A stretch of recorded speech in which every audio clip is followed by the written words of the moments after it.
35 is equal to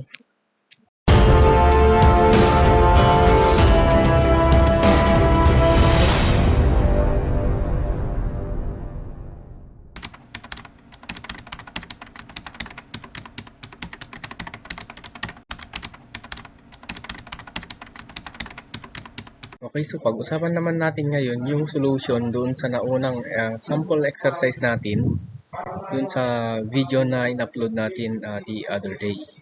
The sample exercise question. So the question is, a jogger runs 145 meters in a direction 20 degrees east of north. So that is the displacement of vector A. And then 105 meters in the direction of 35 degrees south of east, and that is also the displacement of vector B. So using the components, determine the magnitude and direction of the resultant vector C for these two displacement.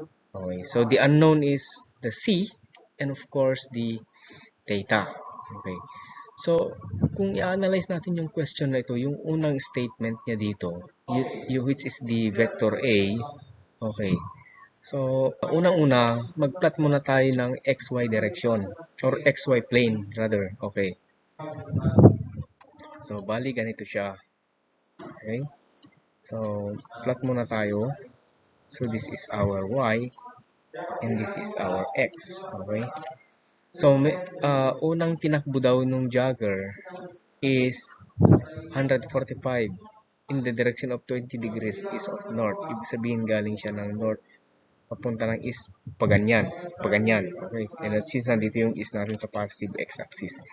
So, kung i-plot natin ito, so, drawing lang tayo ng ganyan. Okay, pasensya nyo yung drawing ko, hindi straight, no? So, bale, ganyan siya. Ganyan yung direction ng angle natin na 20 degrees. Okay? So, ito na yung vector natin na ang magnitude is 145 meters. Okay? So, ito na yung vector A natin. That is now our vector A. Okay. Now, yung vector B naman natin is 105 meters. Mayroon po itong meters, no? 105 meters in the direction of 35 degrees south of east. Ibig sabihin pababa. Ganyan. Kasi nandito ang south, nandiyan ang east. Okay? So, pababa. So, mag-start ka dito sa head ng vector A natin. Mag-drawing tayo ng another vector which has a magnitude of 105. Okay. Okay. So, ganyan. Hindi ito naka-scale lang. Basta drawing ko na lang. Okay. So, since nandito yung natin, explain natin, no? So, ito yung 35 degrees. Yan. 35 degrees. Yan. So, pababa siya. Galing siya ng east, papunta ng south. Okay? So, meron siyang magnitude na 105 meters. So, this is now our vector B. Yan. So, and then, using the component, determine the magnitude and the direction of vector C. Ito. So, nasaan ba yung resultant dito? So, nandito siya. Nandito yung resultant. Yan. Yan. Okay. Okay. Yan. Medyo mas maganda. So, this is now our C. So, unknown po yung value now. So, yan yung hinahanap natin, yung magnitude ng C at saka yung direction ng theta natin. Nandito yung theta natin. Okay? So, saan siya pupunta? Okay. Ngayon, ganyan yung setup natin. Okay. So, component method kasi ang gagamitin natin doon para ma-solve natin itong C na yan. Yung C. Itong resultant natin na yan. Okay? So, pag titignan natin ito, using the component method, yung vector A natin is meron siyang component sa Y, dito sa Y, at saka sa X. Okay, so ito, nandito yung component niya. Dito sa y na yan at saka yung x. Okay? So yun yung a sub y at saka yung a sub x. So ito yung component ng vector a natin, yung a sub x saka a sub y. So yun yung isolve natin muna mamaya para sa ganun is makuha natin yung sagot dito sa C. Okay. And then dito sa vector b naman natin, no? Meron din siyang component sa x. Okay. At saka component sa y. Ayan. Ito yung component niya sa x, b sub x, at saka yung component niya sa y. So, b sub y. At saka yung c, of course, meron din siyang component x, at saka meron siyang component sa y. Okay, yan. So, those are the component of c, y, and then c sub x. Yan. So, yan yung mga component ng mga vector A, B, at C natin. So, okay. Kung titignan mo ngayon, no, yung total ng C sub X natin is also the total of the sum of the A sub Y, A sub X, and B sub X. Kung nakuha mo na itong A sub X at saka B sub X na yan, i-add mo lang yan, makukuha mo na yung CX dito. C sub X. Okay? Saka, pag nakuha mo yung A sub Y, at saka B sub y, ima-minus mo ito para makuha mo ito. So, ganun lang. Ganun lang yung technique natin dyan para makuha natin yan. Tapos, pag meron ka ng magnitude ng C sub y at saka C sub x, since triangle naman ito, 90 degrees yan. Forms a 90 degrees angle. Gamitin mo na yung Pythagorean theorem. Square mo silang dalawa. Kunin mo yung square root nila. Yung sum of the squares. And then, makuha mo na yung nandito. Saka yung theta naman dito mamaya is gamitin mo na yung tangent. Okay? Tangent, since meron ka naman nun. So, makukuha mo na yan. Okay. So, i-perform na lang natin yung mathematical computation ng mga x and y component ng mga different vectors natin. Okay? So, unahin natin yung A. Vector A. A sub y is equal to the magnitude of A times, okay, since adjacent side nito is cosine, no? Cosine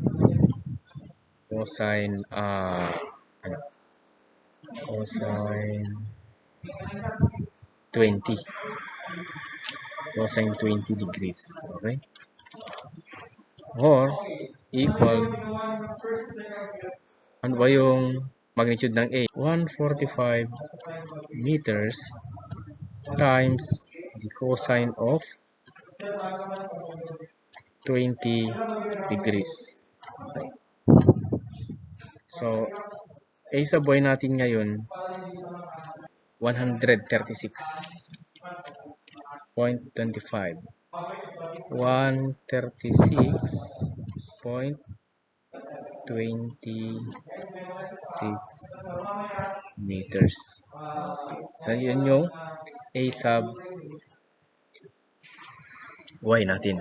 How about the A sub x? Ito yun. How about the A sub x? A sub x. So, anong gagamitin natin dyan? The magnitude of A times sine 20. Since, nasa opposite siya ng angle natin. So, magiging 145 times sine 20 degrees. Okay. So, ang sagot, 49.59 meters. Yan. So, meron na tayong value ng A sub x saka A sub y. Ngayon, kukunin naman natin yung component ng B. So, B sub y is equal to B, the magnitude of vector B, times the sine 35. Okay. So, it's equal to 105 meters, no? Times sine 35. Okay. which is equal to 60.22. Yan, meters. Okay. How about yung B sub x natin? Okay, so B, the magnitude of B times cosine 35 is equal to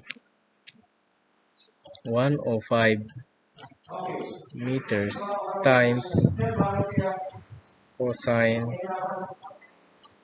35, 86.01 meters. Okay. So, ito yung B sub x natin. Kukunin ngayon natin yung component na C sub x. I-add lang natin ito. So, magiging ganito yung solution natin. C sub x is equal to A sub x plus B sub x. Bakit naging ganyan? Tignan mo. Pareho lang naman ito dito. Okay, so i-add mo lang yan. So, ano yung A sub x natin? This is equal to 49.59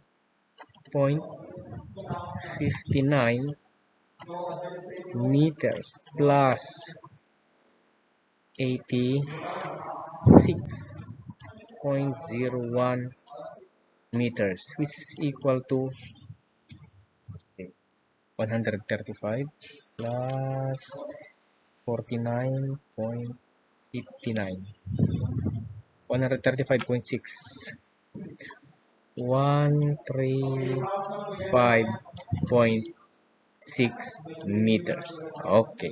How about yung C sub y? Okay. So since ito kasi yung total ng height nung yung ano natin, yung A sub y natin, is i-minus mo lang ito para makuha mo yan.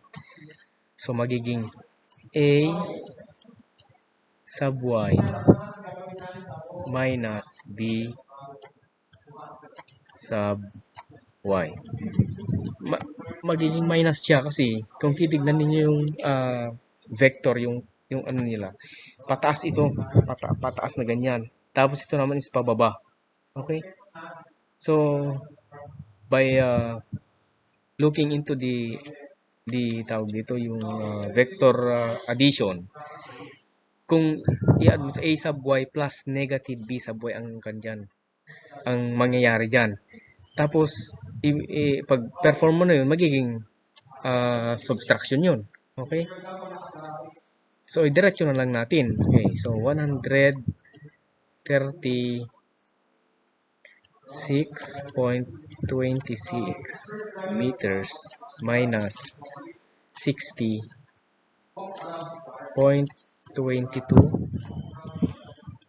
meters, which gives us the answer of C sub y natin, which is 76.04 meters. Okay. So, anong gagawin natin ngayon para makuha natin yung C? Since 90 degrees, tulad ng sinabi ko kanina, 90 degrees ito, you just have to use the Pythagorean theorem.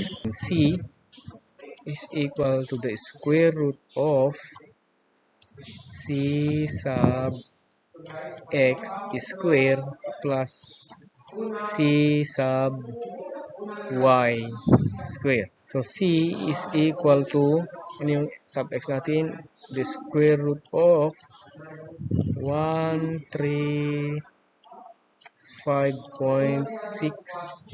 meters square, yan, square yan, plus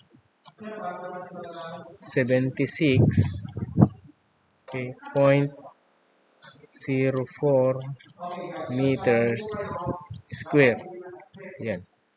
So, ang magiging sagot dyan is C is equal to 155. 155.46 meters, or yan. Okay. Okay na yan yung sagot. So, meaning to say this is 155 meters. Okay. Yan. So, nakuha natin. Pinakita naman natin yung sagot kanina dun sa naunang slide natin. How about this angle theta? Para makuha natin yan, tangent ang gagamitin natin since given itong dalawa. Kahit naman na sine at saka cosine kasi meron naman tayong value dito. Pero mas convenient kung gamitin yung tangent. Okay? So, tangent theta is equal to the opposite, which is the c sub y over c sub x, which is 76.04 meters divided by 135.6 meters. Okay. This theta now becomes 29 degrees. 29 degrees. Paano nakuha yan? So, i-divide mo lang itong 76.04 divided by 135.6 and then shift tangent. Ito ang lalabas. Okay. So, ito yung value ng theta natin, which is the 29 degrees. Anong direction? East of north. Of north. Kasi galing siya ng north. Okay, galing siya ng north papuntang east. Thank you.